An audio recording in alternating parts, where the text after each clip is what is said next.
Sweeney and his outstanding achievements so far that he's done as a coaching career. I think he's a model for other coaches that have been interim coaches, have had success.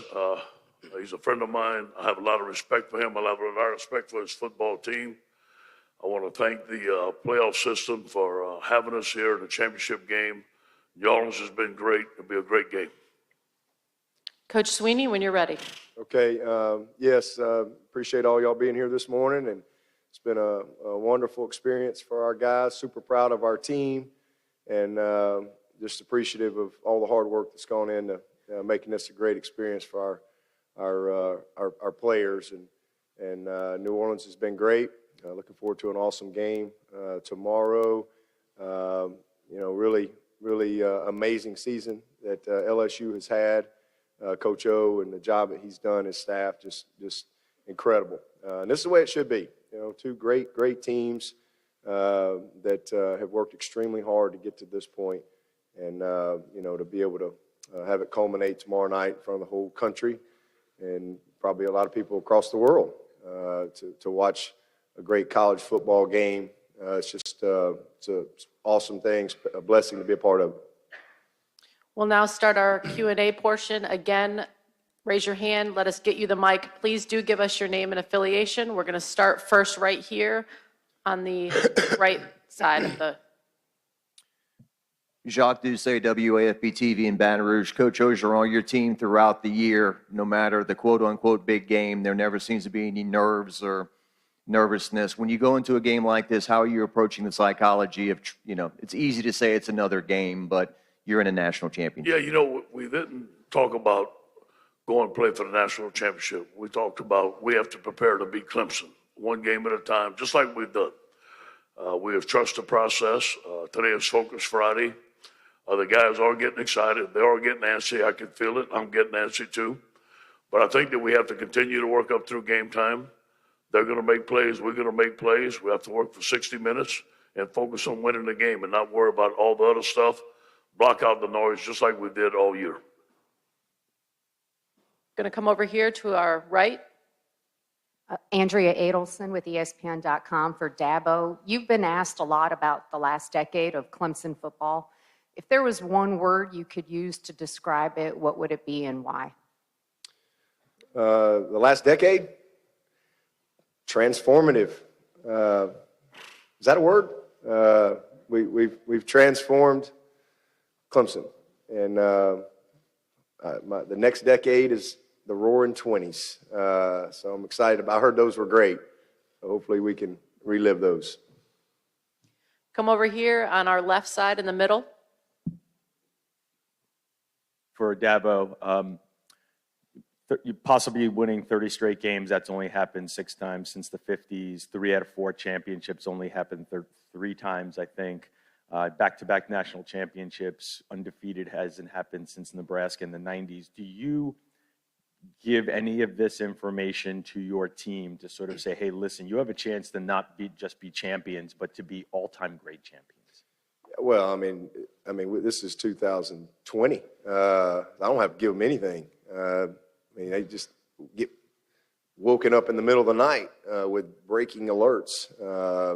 It's just the information is overloaded into their world, today. So I don't have to give them anything. They see it, they hear it. It's a constant. They know.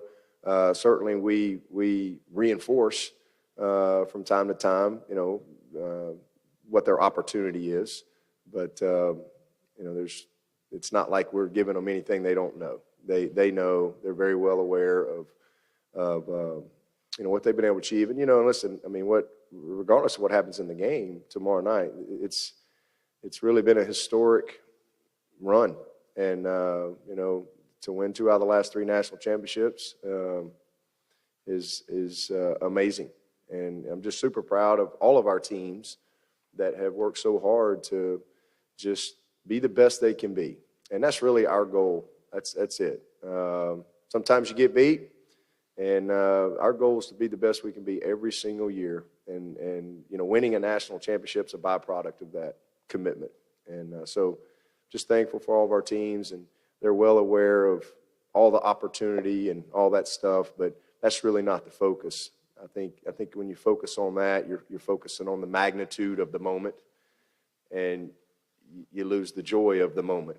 And that's all we try to focus on, is just being great where our feet are, and you know, just have some fun doing what we do to get ready. Go over here to our right in the middle section, halfway back. To both of you, similar question, Coach O, you've had a lot of reaction to your accent over the years. I know some of the players have impersonations and things like that. How important is the accent to you and what it represents? And Coach Swinney, I know that you present a certain way publicly. Your players say you're the exact same guy to them. How important is that authenticity to you? You know, being Cajun, I'm very proud of being Cajun. My grandparents didn't speak English, and my mother and father spoke Cajun French at the table. And then when they wanted to talk about me, they spoke Cajun French, so I learned Cajun French.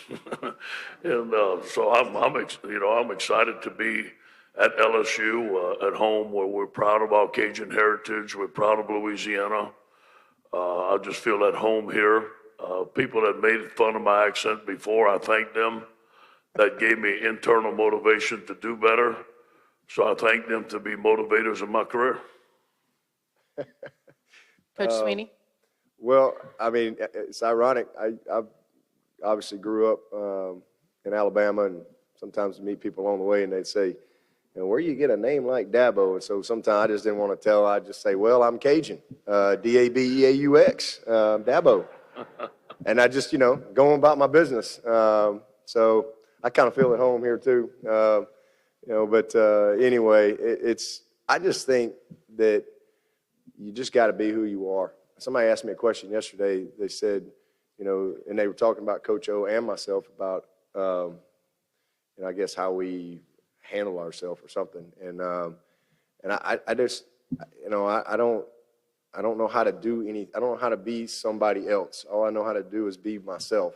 And if that's not good enough, it's not good enough. So I'm not really trying to be someone else. And I just think you have to just be genuine and be transparent. And if you just speak the truth, you don't have to remember what you say.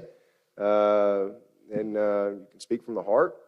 And sometimes people don't like that, but at least you know it's the truth to you. So that's all that matters. And just, I think, again, just being genuine in everything that you do. And man, that's what I love about Coach O. And have for a long time, not just since he's been at LSU. I mean, he's one of the most genuine, passionate people that you see in this business, and it resonates, you know, with his players, and so that's why he's been so successful. Come back over here to our left, right in the middle. Hey, Dabo, Will Vandervoort with the Clemson Insider. I want to ask you two questions. First, what's the status of Niles Pinkney? And then second, also want to ask you about Brad yesterday, and what were you doing? Were you watching the game, and what did you say to Coach Brownell after their big win yesterday? Yeah, Niles is we're hopeful, but he's if he plays, he'll be limited. Still battling that ankle.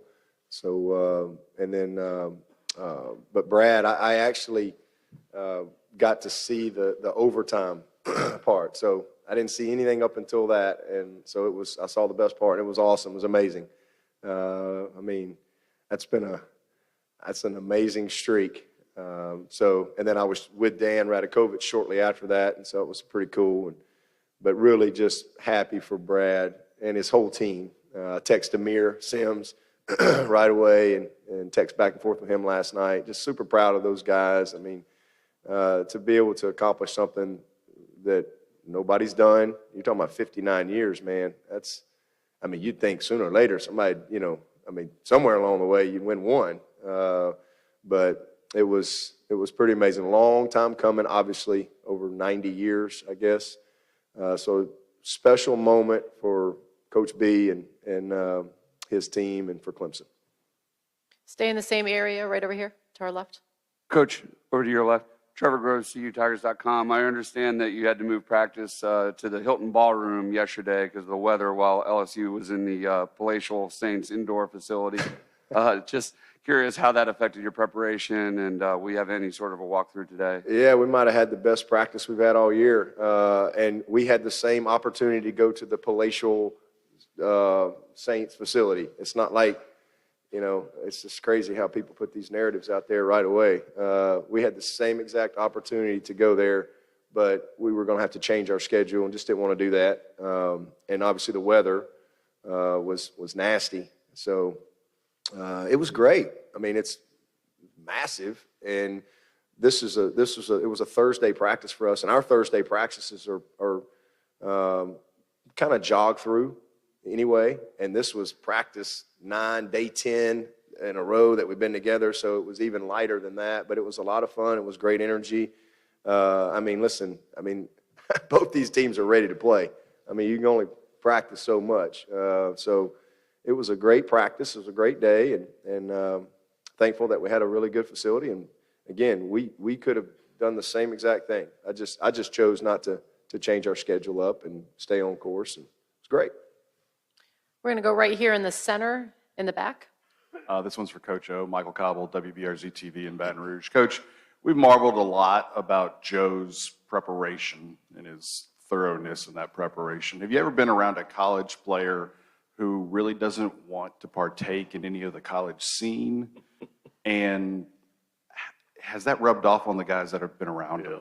I've never been around a player like Joe. And obviously he's very talented and he's a leader, but day in and day out, he's the same guy.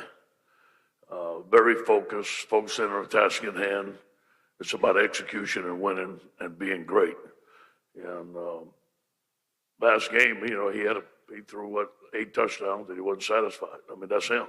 And you go out to practice and I'll ask him, how's it going? I go to pass rush and I'll come to 7-on-7. How's it going, Joe? Rarely does he tell me everything's fine. And the guy's a perfectionist. It does rub off on our football team. He's an outstanding leader. We're going to go in the back on the television riser. Coach O, Andrew Clay, KATC in Lafayette. A lot of these kids obviously on your team wanted to play in the Superdome in high school, but even Grant Delpit said a really great story about how he moved away after Katrina.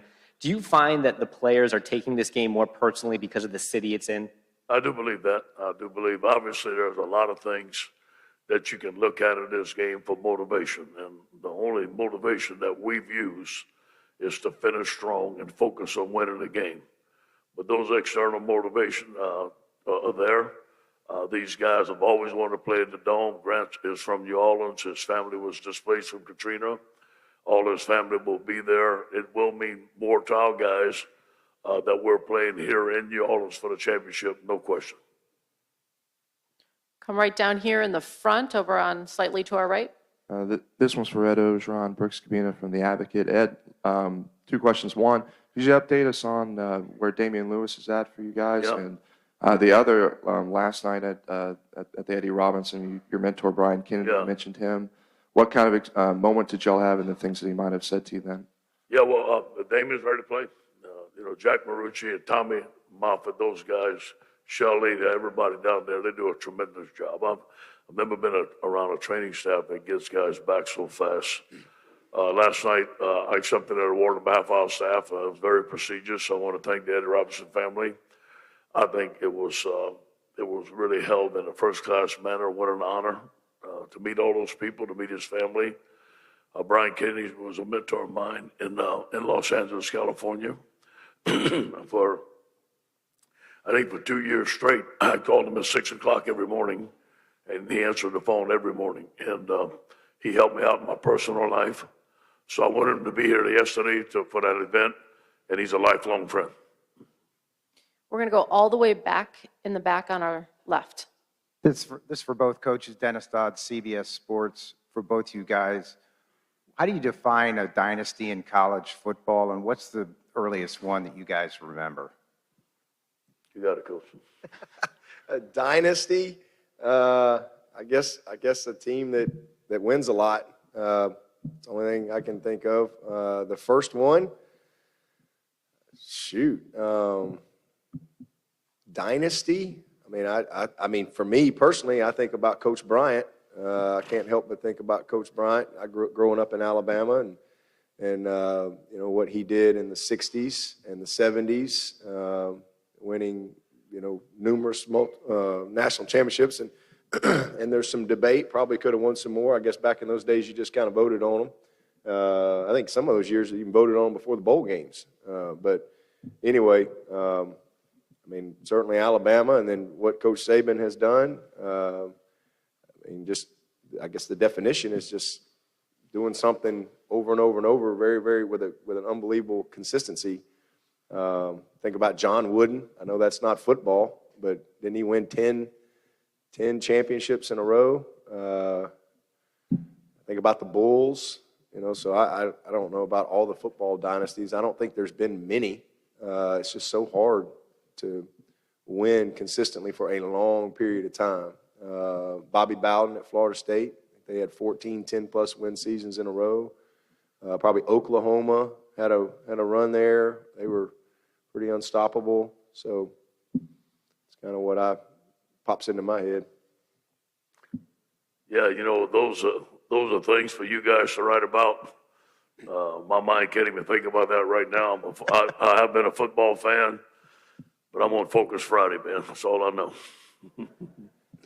We're going to go back to the riser in the back on our left. Shakira Martin with News 15 out of Lafayette. Coach O, one could argue and say that your offense hasn't faced a team as dominant that Clemson presents. What part in the past success has made you guys ready for this exact moment of tomorrow? Well, first of all, Brent Venables, I have a lot of respect for him.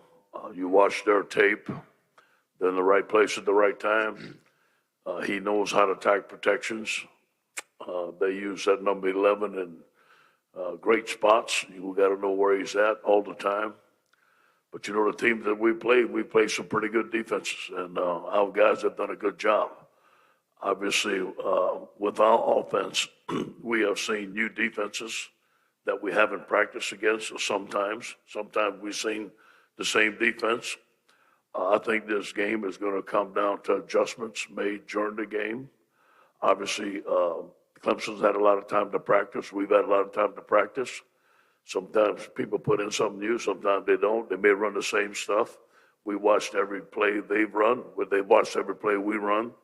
So we're going to be prepared. But I think when it comes down to coaches making the proper calls, I think what we have an advantage of with this year, more than any other team I've been with, that Joe can execute those plays, and we put playmakers in space and let them play. Come right down here, the center aisle in the back. Gene Sapikoff of the Charleston Post and Courier. Dabo, this is the last ride for Tony Elliott and Jeff Scott as co-OCs. What have they meant to you since you were their position coach up until now? Oh, they're great. I mean, I've been at Clemson 17 years, so they've been with me really the whole way. Tony played for me, was a GA for me, or not a GA, but a captain for me. Jeff, when I came to Clemson, it was his senior year. He had just finished, and then so I kind of tutored and mentored him his first few years as he was getting into the business, and then he became a GA.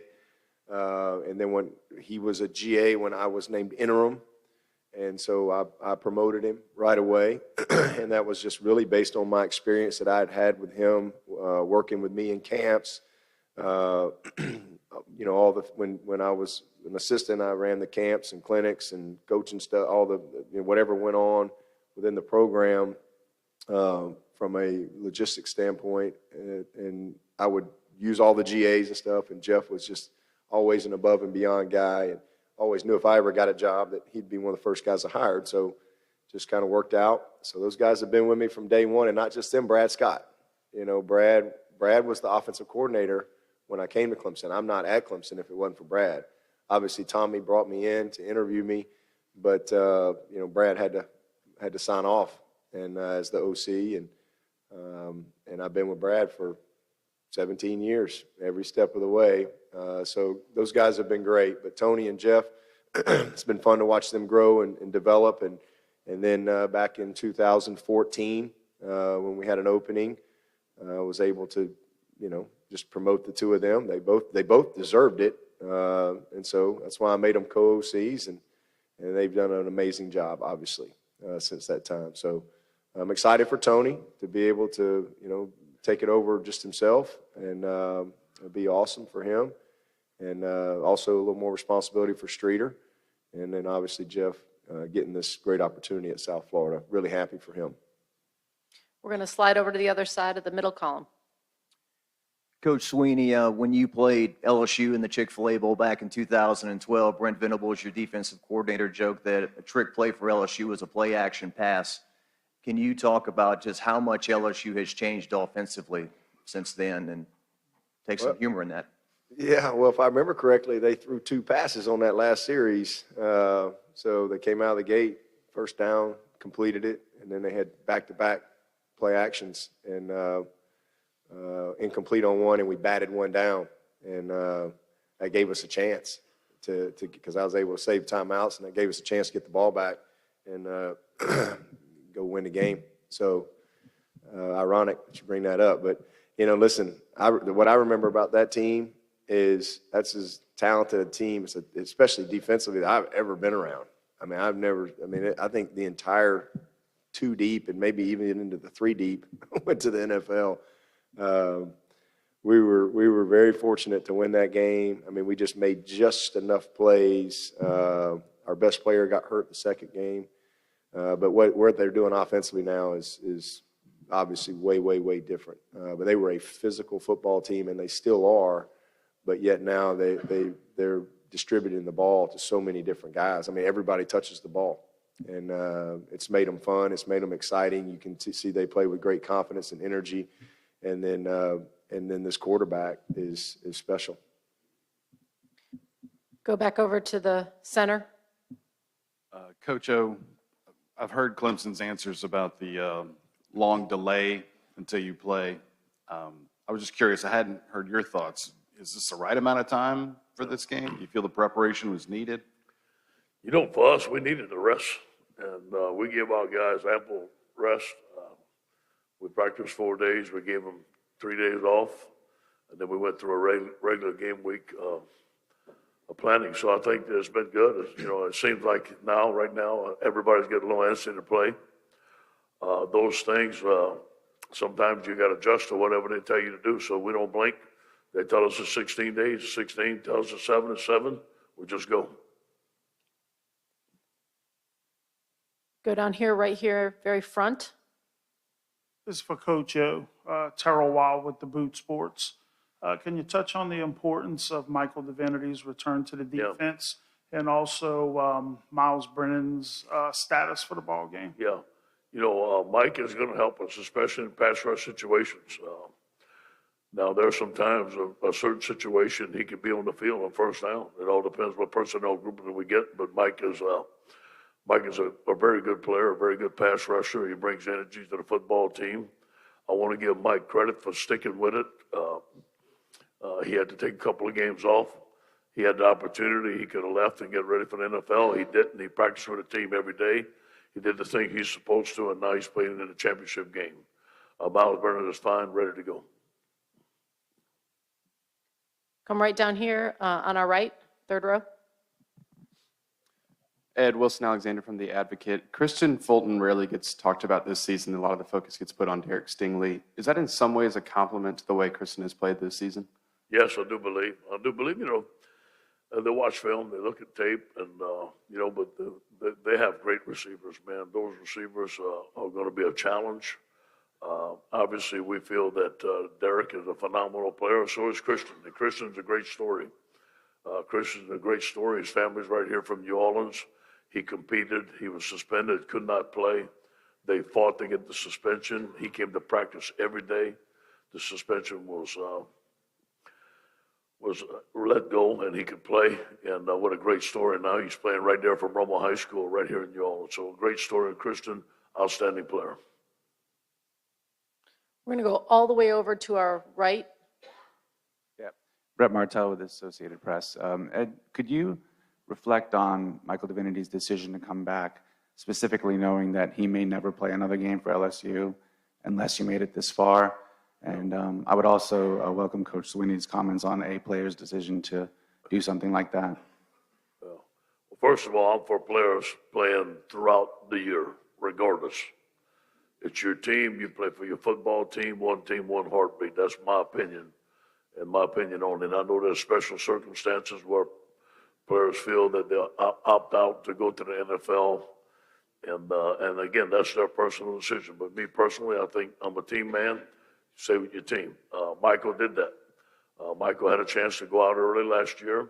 He wanted to come back. He wanted to finish his career at LSU. He had a bump in the road. He paid his penalty, and he came back. So it tells you a lot about his character, tells you a lot about his grit and who he is.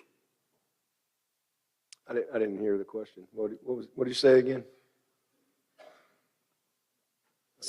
Student athletes bypassing bowl season. Oh, okay. Yeah, I'm ditto.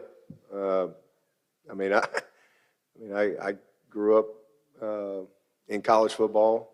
I've been in college football since 1988, and I know there's a different world, and everybody makes their own decisions. That means somebody's right or wrong, but I agree. I think that me personally, I think it's team. You finish. Back over here in the center.